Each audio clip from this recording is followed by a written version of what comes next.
What's going on, team? Proof here, and today I have a tier list video with you guys, and I'll have a couple friends with me from my Discord channel if they want to say hi. YOLO, I am the only Franz, bandlist Franz. With a lot of echo because he's echo chambering Leonard. True. The solo echo chamber for Leonard, and It's I fine. also got Blue with me, or with us, I should say. Probably not. They can hear me fine. Hello. It's so weird. And we're gonna do a tier list video for set 2 because for English, set 2's been out for close to a month now, if my math, or at least a couple weeks now. And then for Japan, which is what Blue plays, it's been out for a few months now.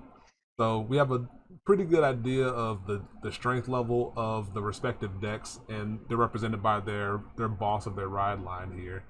And we're going to be doing this from the perspective of meta viability, which I guess kind of correlates to strength as well.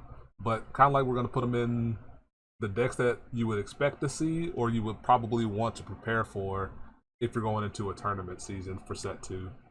So we'll go in order of the images that we see here based off of the tier list maker that don't include lyrical and don't include monster strike, because lyrical isn't out for set 2 and then monster strike isn't relevant for the TCG. So we'll just go ahead and ignore those. I like to call that tier, this does not exist yet. So I won't put them in tier F or rename it for tier irrelevant for not existing. We'll just let them sit here on the bottom and just kind of just hang out and chill. Let them just chill together. So as you can see, there seems like they're in alphabetical order. They're going to go from Barrow to Bastion to Bruce to Eugene, so on and so forth. So hopefully this doesn't take more than like 20 minutes, but since there's 3 of us here and we know each other pretty well, we're probably going to banter. True. So hope everything goes off without a hitch. Increase the volume. So yeah, let's start with Barrow Magnus. For me personally, I think Barrow has gotten a bad rap. I think Barrow is pretty okay, pretty decent. I personally would put him in B tier because I think he's solid overall and has pretty good matchups into both Bastion and Bruce. So which kind of makes it a pretty viable candidate. Of course, I'm kind of on an island on that one because a lot of people don't think as highly of Barrow as I do. But this will be a consensus where you guys want to put it if you want to give me your thoughts. So, if this tier list was strictly rating power level of deck and quality of deck in general, this would be like just above like the worst tier. It'd be like C or D for me. However, since this is a meta relevant tier list, and I would agree that Barrow plays very well into the perceived metagame of Bruce Bastion, where clearing field and pushing for high damage early is valued much more than general. I would also put Barrow in B tier right now. Wow, upset. Amazing. Well, I also like to add that Prison has gained much popularity in the set too, and Barrow Magnus is also amazing against Prison. Oh yeah, how it plays out. Yeah, Barrow abuses Prison. I know that from using it first-handedly. So consensus B tier. Consensus B tier. Okay, and I feel like we're gonna go majority rules here since there's 3 of us. I'm cool with that if you guys are cool with that. Yeah. All right, so I don't think we need to really discuss these 2 being Bastion and Bruce. They're like easy S tier, being the 2 best decks in the meta coming out. I request S tier be named to Bully tier. Bully tier. So B is for bully, you know. B for bully.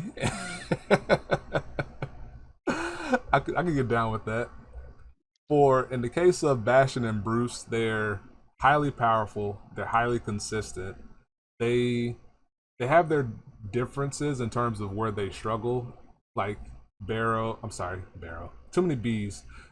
Bastion suffers early game because obviously a lot of grade 3s going on, whereas Bruce may not suffer as much early game if you design it for that, but it can't really get going until turn 4. But since they're more late game geared decks and there's not really much in the way of aggression right now, they can reliably survive until where their power can pop off, which makes them very strong because once they get to that threshold, they're good to go and can pop off while having incredible pieces to facilitate that. Alden for Bastion, and then Leonard and pretty much the entirety of the final rush gang for Bruce. Any disagreements or other thoughts? No disagreements here. These are the two decks that are going to be mostly played in any sort of competitive environment. These are the decks that the decks that aren't these two, they're going to be built to play against these decks and built to specifically counter these decks. And generally, when you see decks like that, those are pretty easily the best decks in the game.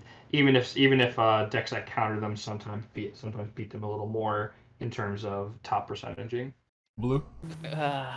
What is there to say about these two? You'll see them everywhere. Bastion is... What's amazing is Bastion is basically the same deck since set 1 with just a brand new order, basically. But Bruce got a much more support in terms of how much it improves in set 1. So I think it's impressive that Bastion is still this powerful. Yeah, it kind of goes to show the... Oh, go ahead, Franz. I think we were literally going to say the exact same thing. It goes to show how generically powerful Bastion support was in set 1. Yeah, I was basically going to say that exact same thing. The fact that you swap out 7 total cards, 8 total cards, depending on number, and your deck is the exact same as set 1, like, it was just a well-oiled machine in set 1, and that continues to be the case in set 2. Also, please take like 3/4 of the entire Bruce deck behind the barn, please. Wow, just calm down. Please, down. Please, chill. thank you. Chill. No. Chill. Leave my boys alone. There are like 12 slots in this deck that are just absolutely insane and don't deserve to be this insane. But turn 4. Just turn 4. No, I don't care. I don't care anymore. At the stop your right face, you get to do nonsense, overpowered thing. I don't care anymore. Well, let me know your thoughts down below about how you feel about Bruce and Bastion. If just to placate Franz. And to make a point, I'm not tiering these within the tier. So I'm not saying that Bastion is better than Bruce or vice versa. I just kind of just threw them up there to show that the S tier of these two, depending on how you feel about them, that's totally up to you.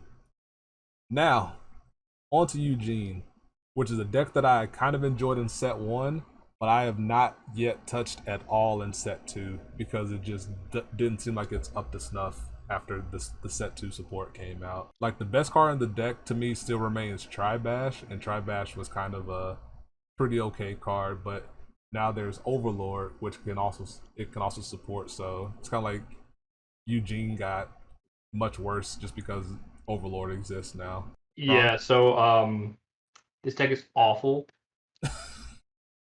Like there's no way around this, and I hate it because I love Eugene as a card so much. Yeah, I can get behind that.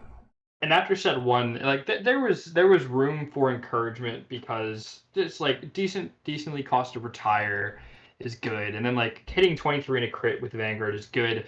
But in an infancy format, you can only rely on people being bad for so long, and eventually people will learn how to guard 23k crit Vanguard every turn. Eventually, Yeah. And when they do, this deck becomes absolutely garbage. And then with the new fronts now, it becomes easier to guard those type of numbers. So I'm not sure how many tiers we're exactly doing, but whatever the lowest tier is, this is going there. I mean, it's Eugene, you know what for they Eugene? say. Eugene, you know. E for Eugene. E for Eugene. Because, like, in terms of Dragon Empire, it's just worse than Overlord in terms of field control, Yeah. and it's so much worse than Nirvana in terms of offensives. Yeah, it's just the odd man out. Literally the redheaded stepchild because he does have like red hair going on. True. So yeah, he gets outvalued by Overlord, which can get triple drive like fairly easily. Granted, it's a filter triple drive, but it's still triple drive for pressure while nuking an opponent's rear guard for free. It can still utilize Eugene's best rear guard support cards via Tribash and Oshikuni if you choose to play it.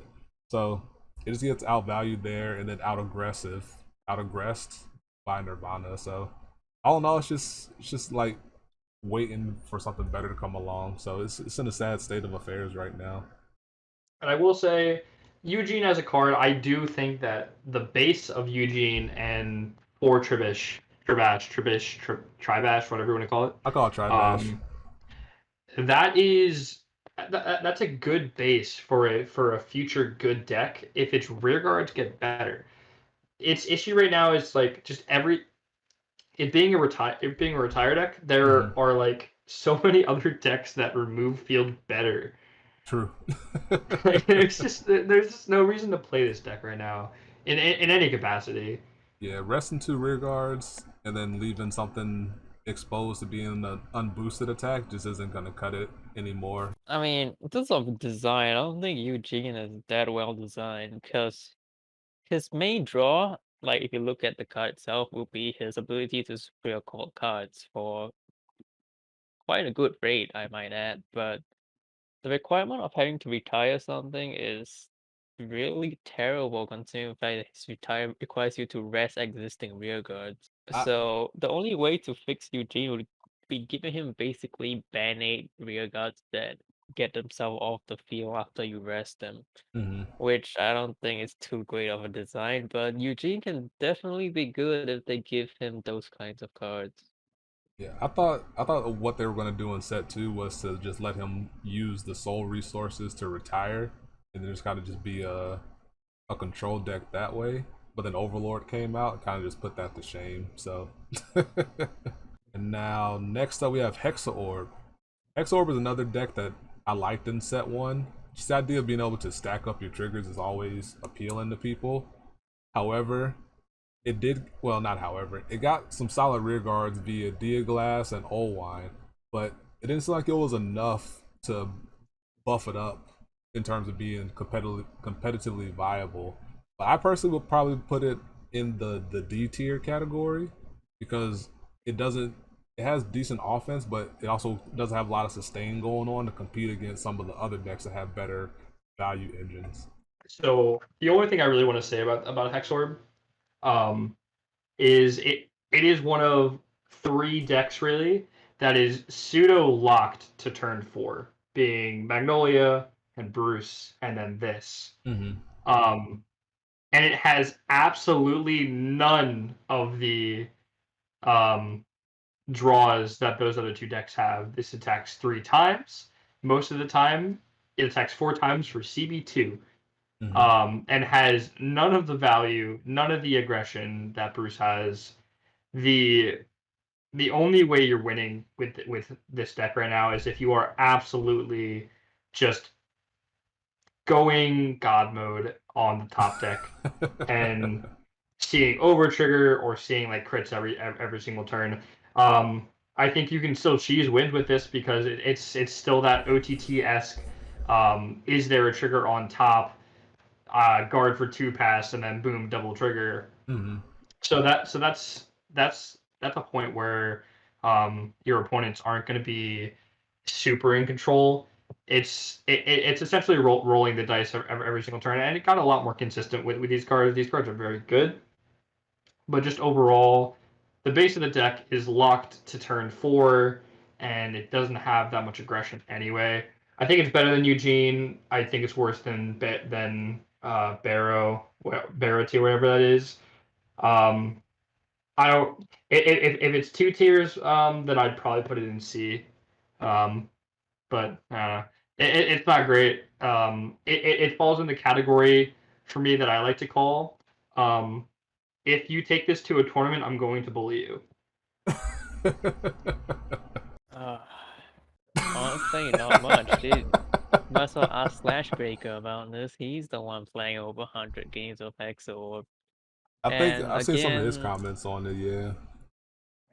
Hexaorb has the same syndrome as Barrow Magnus, except Hexaorb isn't particularly good against the top decks. And well, it's a Cat of Sanctuary deck, so Bastion just says, nah, why you not playing me instead? Yeah. So Magnolia, Franz, I'll let you take the lead on Magnolia because you are the person who's played it the most amongst the three of us. Magnolia is my favorite deck to play right now. Wow. I love it with all of my heart. I think this is a very similar situation to Barrow, except flipped. I think the base power level of this deck is fantastic. Very close to being up there with A tier and even on the border of rivaling Bruce and Bastion. However, it sucks against Bruce. It sucks against Prison. It sucks against Barrow. And even a decent matchup into Bastion, I don't think completely saves it. I have to put it into B tier, even though I hate doing so. The deck itself has turned in from a strictly rush deck to a to the Vanguard special of a tempo deck. Like it has a lot of toolboxy plays, and I'm still trying to figure out how to build it right. I'm still trying to figure out how to play it right. Okay. It's one of my it's definitely my favorite deck to play. It's one of my favorite decks to build. However, in this current meta, because Bruce is so good, because Prison's so good, because Barrow is also in the meta, I just don't think it's in that contender tier of A tier. Okay. That is all fair. Blue, what you got? Magnolia, it's like as Franz said, it's very unpopular in Japan because it has a lot of terrible matchup against the popular decks and even against Monster Strike, which will be relevant in English, but Monster Strike, the most popular Monster Strike decks are very good at board clears, which Magnolia also hates. My opinions on Magnolia are personally, I want to play it more, but because it looks like it's a lot of fun. But having played against it, I can definitely see the potential with all the new cards. So I supported being in B tier from what I've seen as well. Excuse me. Now for Nirvana, this one kind of had a meteoric rise, I want to say, in terms of viability. And I think it came off the heels of being strong into Bastion and Bruce because it can outpace Bastion because it can get on the ground faster. And it can play well into Bruce because it gets good power without having to put rear guards in the back row, which means you can help deny Leonard in the process. And it claimed a couple big singles of like 3 or 4 big singles events over in Japan as the winner, and it's like it's started to like show itself more and more in the eyes of people over here in the TCG as well. So I personally would vote for it to be A tier because of Arts being a good hand advantage card, Base Virina being a 20k beater, which is really aggressive, and then Elgar, because our fuse call it Erger, being a multi-attack. Ermagerd. Being a really solid multi-attacking piece, either on your first grade 3 ride or on into the future when you're Persona ride, where you can get a 15k poke in with your Trickstar as well. So I'd vote for it to be A tier. What are y'all thoughts? Again, I think it's a very similar situation to Barrow, where if I was just rating this based off of power level and specific quality of cards, this would probably be B tier for me.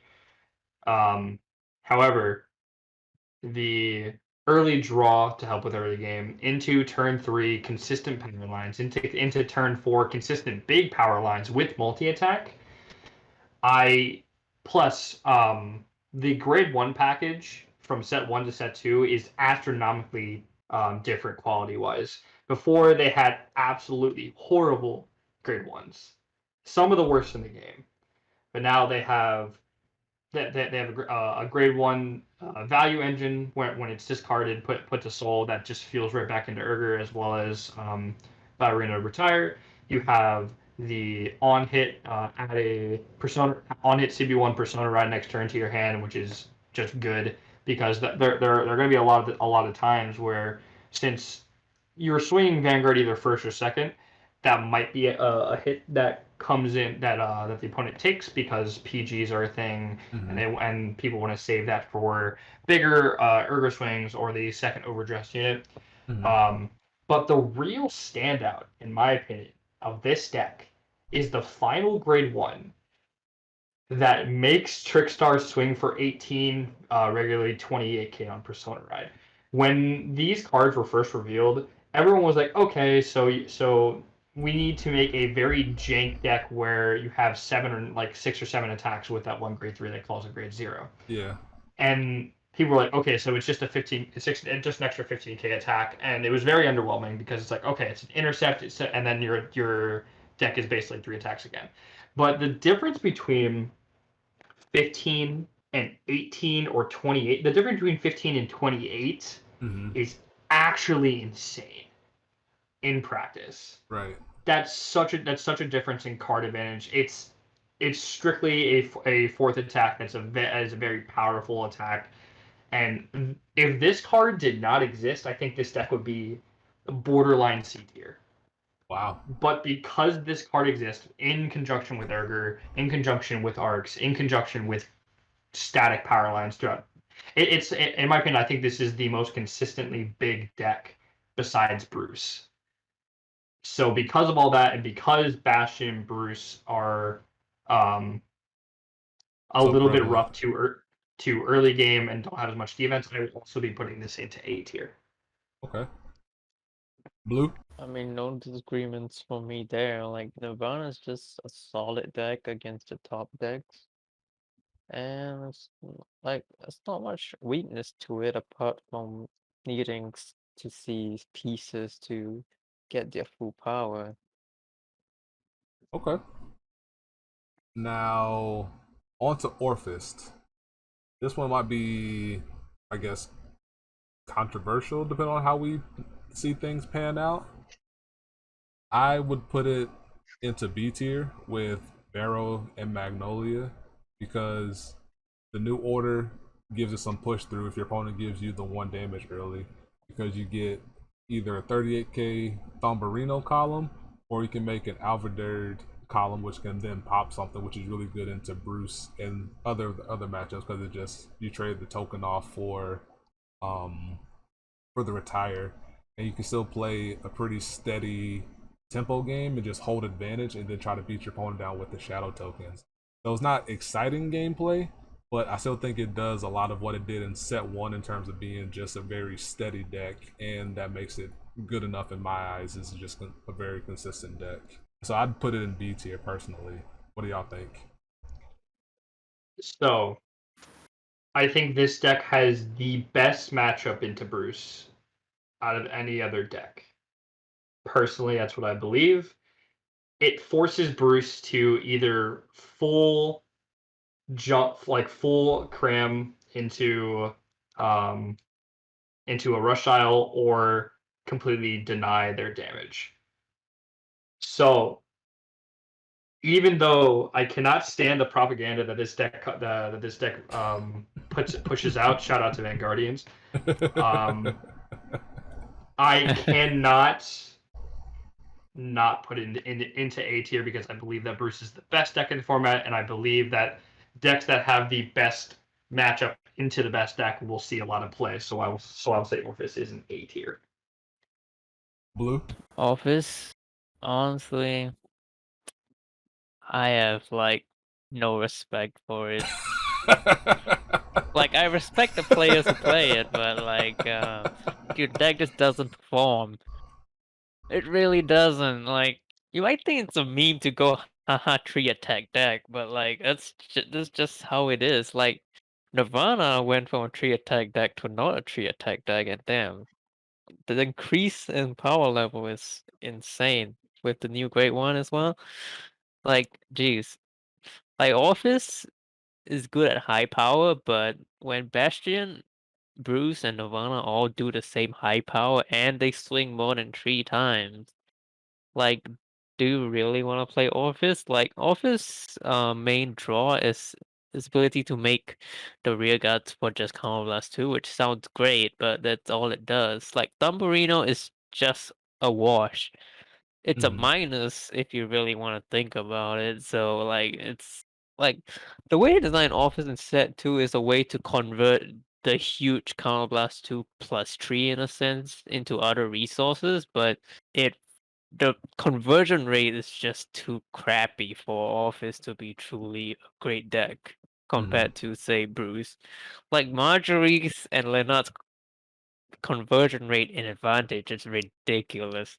So where would you put it based So off of that? yes, I'm part of B gang. Like honestly, yeah, I'm putting it B. Like I'll put it to C, but it's still definitely better Yeah, I than think it's better than like Hexaorb, decks and like Hexaorb. Yeah, yeah, I think it's like starkly better than Hexaorb to put it down here, and I think it could compete well within its own tier as well.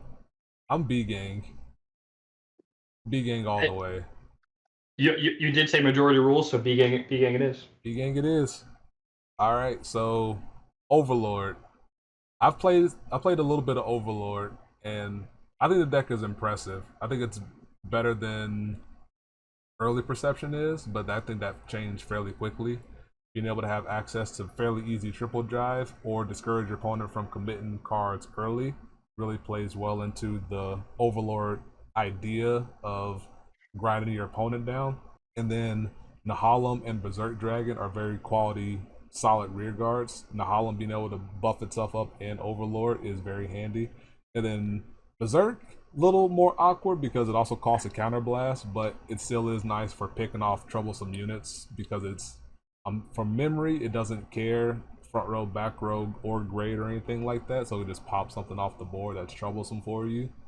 So I think this is going to be another entry into the B tier category for me because of how potent the restand ability is, and then the free rear guard attack, and just the overall general threat that it offers to your opponent. I mean, also agree on the B placement for Overlord. It's a very lukewarm deck. The restand ability is really quite powerful, Mm-hmm. but that's about it. Like Overlord's rear guards are not very impressive. So So am I by myself in yeah, thinking that they're pretty impressive? mm, they're just 15k sticks with upside. I mean, but sometimes that's all you Uh, really uh, need if you're being like a more tempo-based grind down deck. Kind of, we've seen that with Prison. Opposite side is that Overlord can attack 4 times in a turn if your opponent gives you the rear guard. I have I don't really have much insight into this deck. It's fine. It's an Overlord deck. It's fine. It's gonna be fine.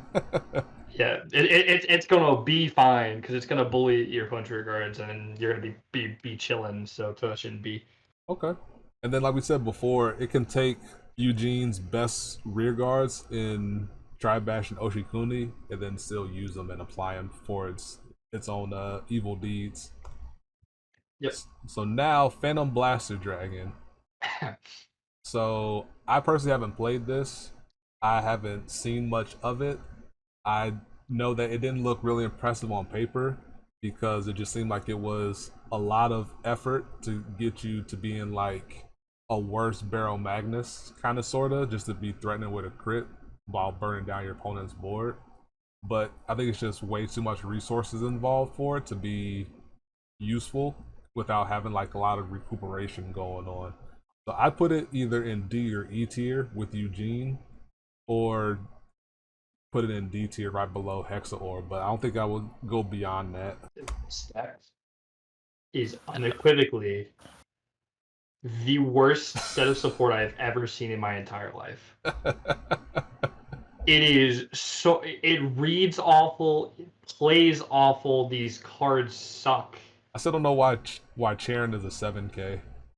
These cards are so bad. I don't understand it. They're understat, overcosted, underpowered. Everything is just Awful. Bad. This is the worst deck in the game, mostly because it's barely a functioning deck at all. Also, so should I re-add the F tier? Because I took it off because I figured we'd use E tier with Eugene. I'd put it in the same tier as Eugene, but it is strictly worse than Eugene, I think, because it's barely a functioning deck at all. Like this feels like trying to build a deck out of set 1 Vanguard. Wow. That isn't like a main character clan. Wow. I mean, Sorry zero for respect for Feather Blaster. He's terrible. Like, he's easily D tier and below. All right, so I was gonna put in D or E tier. I'll keep it in E tier because I think that's where it belongs. If there's any Phantom Blaster Overlord fans out there that want to prove me wrong or us wrong, feel free. Give your sources, cite your evidence. 5 pages, double space, MLA format. Let's get it. True. Now, Prison is an interesting case because I feel like early set 2 we would have put it in A tier, but I feel like recent developments, at least on the English side, maybe would drop it down to B tier. But I'm still, I don't know if it's a soft spot thing or what, but I'd still linger on putting it in A tier because it can get triple drive fairly easily now thanks to Bug Motor. Shout outs to Bug Motor. And being able to just get things out of drop zone. It has access to good prison payoff cards with Rouge, and then now they have Turquoise to reduce their power down if you try to free them out. So it has higher defense as well. And then just being able to crit your way to victory while tempoing your opponent out. It seems like the 1-for-1 trade for prison seem to be much lower now in terms of being able to get you that payoff that you're looking for. I will still lean for it to be an A tier, but I'm willing to listen to other arguments. I unironically love the theory behind this deck. Prison in general is such a cool way to interact with the opponent, in my opinion, that really hasn't been explored in Vanguard a lot. I absolutely love that. And the biggest issue with Prison Set 1 was lack of the ability to keep 3 in prison, and therefore once that happened, you lost almost all of your offensive pressure. Now they got that, as well as insane defensive tools. Like some really, really good defensive tools. They have a grade 2 PG for grade 2 rear guards. Yep. They have a card that minuses power on cards that your opponent calls back, and they have to call stuff back, or else they're just conceding to you the triple drive for the rest of the game. Right. As well as a lot of other defensive options, and they have like cards that cheat shield. They have a really good grade 2 like turn 2, to help out with the Bruce and Bastion matchup. I would absolutely put this deck in A tier. I don't know what developments we're talking about here. I don't know who's saying this deck's not A tier, but I think this is definitely as good, if not better, than Nirvana. Alright, so lots of things to say about Prison. So, of course, I agree that Prison is an excellent design deck with this set 2 support, so that Snow can actually get a triple drive, even when your opponent's trying to play around it. I mean, I'm around like top of B tier, A tier category, but I mean, I'm fine with it being in A tier. So the problem with Prison is, so about recent development, it's not really a recent development, but more like people had started using their brains and realized that, wait, I have to do something different against Prison to not lose as hard. So, like, I love Prison because it's different, and you have to play differently against it. Like, so many Bruce players have no idea what they're doing, and they just lose to Prison by deck out because they get their huge grade 2s PG'd by the PG Prison every turn. They throw Leonard into anything not considering Violet, and then Violet just reams them out, and now they don't know what to do. So, I mean, there's a lot to say, but like, I'll just like for a tier list perspective, I think we can just put it in A tier. Like, we're talking about gameplay wise and stuff, there's a lot to say about Prison and its viability. It kind of really depends on your opponent. Of course, Prison is amazing against Nirvana, Oh yeah. but it's not as good against Bastion and Bruce, assuming the Bastion and Bruce players aren't throwing the game away by making terrible plays. Which some of them do, let's be Yeah, honest. we could spend a lot of time talking about the misplays we've seen people do into Prison Set 2. But for the purposes of this video and for this discussion, we'll we won't go down that road too far. So now that brings us to the last deck, Zorga. And once again, I'm gonna throw it to Franz to lead the way because he has used Zorga the most out of the three of us that are here. All right, I have been extremely logical this entire stream. I have not Oh no. overstepped my bounds. Oh no. I have not been crazy. And you Oh, would no. think after my last locals experience that I would have cursed this deck to Oh, the no. depths of the bottom of my backpack. However, Oh no. I have retested and I have rebuilt. He's come back stronger.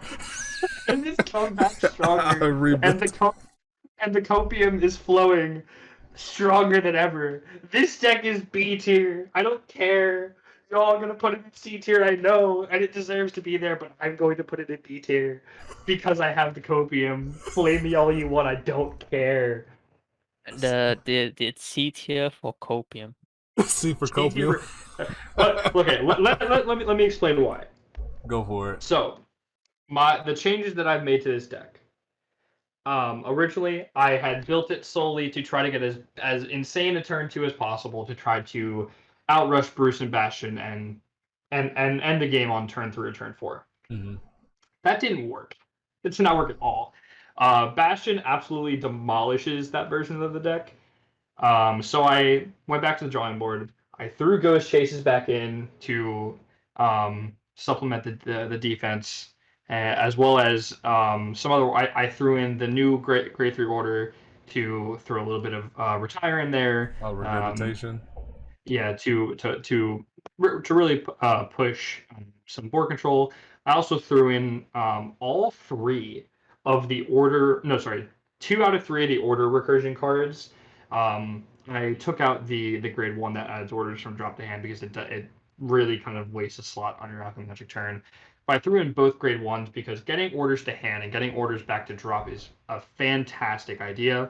Mm-hmm. Bell specifically because that lets me play 2 like less than 4 grief, despair, rejection, and you need to be playing that almost every single turn. Card is insane. Just throwing like after playing Bruce a decent amount, I realized, hey, double Persona Ride is good. So I'm just doing the same thing with Zorga, essentially, by doing double Persona Ride and hoping for the best. And then I also have the Shark plus Sensations package, which is just big crit plus Battle Board. Overall, Ghost Chase does a lot for the deck, I think, because it lets you even like just like if you open a PG in your hand, like just calling a PG down to get it back later and swinging 14, 16 on the first 2 turns is so awkward for the opponent to guard effectively. Mm-hmm. And usually that's going to end up in at least 1, sometimes even 2 damage that the opponent would not have taken otherwise, and that is really good in my opinion. So the copium is flowing. I know it's a 3-attack deck. Yes, I know it has Battle Door. It has crit gain. It has insanely huge power. It's hitting like it's like hitting 50 to 70 on turn 3, like on 2 of its attacks, and I think it's really underratedly good. Even though I'm full of copium, it probably deserves C, but I'm gonna say B, just to say that I said it. I don't know. It's Zorga. Like, look, if Orfist can get B tier, I think we can get Zorga B tier. Yes. But honestly, yes. No. although honestly, if the deck's not in S and A tier, it's kind of the. I guess the question is it unequivocally better than Hexaorb? I would say it's better than Hexaorb. No. Because Prove you can save me. my only experience with Zorga so far is playing against it the few times I played against it with Franz using Bruce. So And that was my set. That was my last build. yeah, Like, so like my experience think is about limited, yep. but I can kind of see the potential there for it. Like once it's that Zorga is such a complex deck in terms of deck construction that there's so many different avenues that you could go to try to eke out the little percentages here and there to maximize the deck. I will say though, before anyone else votes, Zorga falls squarely in that same tier of decks where if I see you taking it to an event, I will bully you. I think that I think there are five decks specifically that I will not bully anyone for taking to an event. I And that mean, is Bruce, Bastion, Nirvana, Prison, and Orfist. But I Magnolia, mean, you would bully people for taking Magnolia. I'd bully myself. It's so awful into Bruce. I think it's legit unwinnable. like in a tournament, I think you should really just take either an S or an A deck. Like everything else is just questionable. I agree, but like those five decks, I would say are the decks that I would not bully anyone for taking. Proof, please. You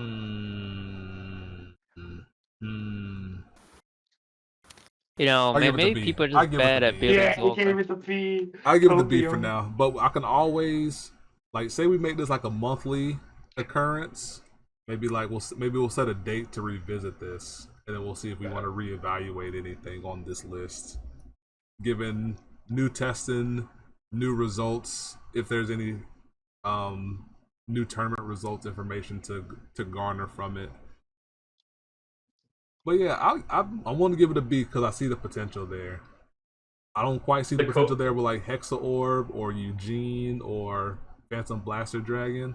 But I can kind of see the potential there with Zorga, mostly off of the heels of GDR being a very powerful tool that they can utilize, and then just gaining massive amounts of value.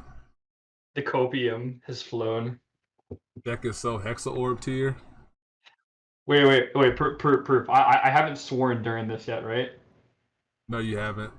But please don't. I can't have one. Please don't. No, not even one. Dang. John says it's so Hexaorb tier.